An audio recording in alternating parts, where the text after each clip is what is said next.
سلامونه ملګرو. شهباز شریف د پاره یو ډیر غټ مشکل پیدا شوی دی. شهباز شریف یو خپل غټه کارنامه کې گیر شوی چون کې شهباز شریف د کار د خپل کارنامې د پاره کړو چې په ما باندې د پاکستان عوام خو وي، خو اوس په خپل کار کې شهباز شریف ډیر بری طرح پسو شوی دی.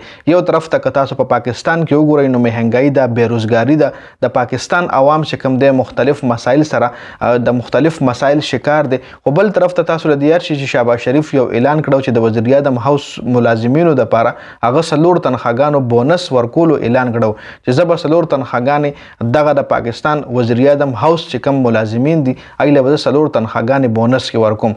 اوس دغه خبره نواز شهباز شریف د پاره یو غټ ټینشن جوړ شوی دی.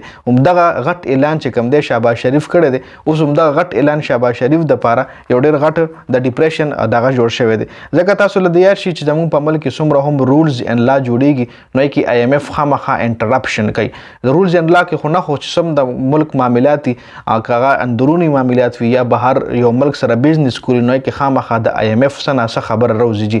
ځکه موږ د آی ایم ایف قرضدار یو. آی ایم ایف چې کله هم یو ملک له قرض ورکوي نو په غي باندې خپل رولز امپلیمنٹ کوي. چې تعالی خو موږ د قرض درکو خو تبه چې په ملک دا کار کې هم موږ نه تاسو کې په ملک فلانه کار کې هم موږ نه تاسو کې په ملک بجلی ګرانه هم موږ نه تاسو کې مطلب شرایط تقیدی په غ ملک باندې چې ته دا کار په خپل ملک امپلیمنٹ کې نو موږ نه بخامه تاسو کې. نو دغه رنګ آی ایم ایف چې کوم دی اوس شهباز شریف ته ویلي دي چې تا دا اعلان ولې کړی، مطلب وزیر اعظم هاوس چې کوم ملازمین دي ایله سلور تنخواګانې په بونس کې ورکول اعلان تا ولې کړی دی جی، او تا چې کوم اعلان کړی دا واپس واخله.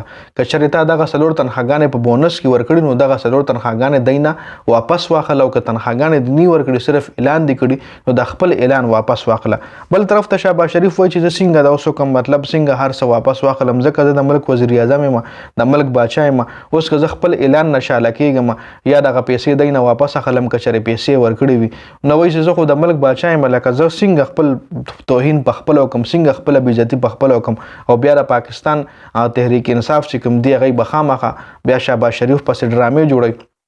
شهباز شریف له خط تګړه چې کوم مخالفین دي په اسمبلی کې ناست دي نو په دې وجه شهباز شریف چې کوم دی اوس خپل اعلانیه چې کومه ده هغې نه شاله کېږي، اوس په مجبورن شاله کېږي ځکه آی ایم ایف چې کومه خبره ده خو به دی ضرور مني.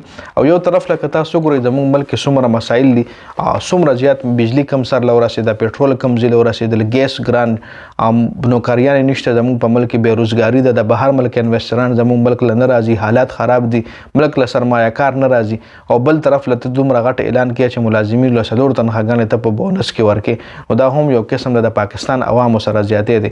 او دغه سلور تنخواګانې چې کمې د ورکولې به یا یې ورکړي دي یا یې ورکوي به دا به د پاکستان خزانې نه ورکړل کېږي، مطلب دا به د پرسنل اکاونټ نه ورکړل کېږي، دا د خپل جیبه نه ورکوي، دا به د پاکستان د عوامو پیسه چې کوم دی دغه د وزیر اعظم هاوس ملازمینو ته ملاویږي. په دې ویډیو کې دا اپډیټ سو چې هغه خپل اعلان چې کوم دی یو غټ ټینشن جوړ شوی دی. د ویډیو کتلو زیاته مننه. ویډیو ضرور مخکې ملګرو سره شریک کړئ. والسلام.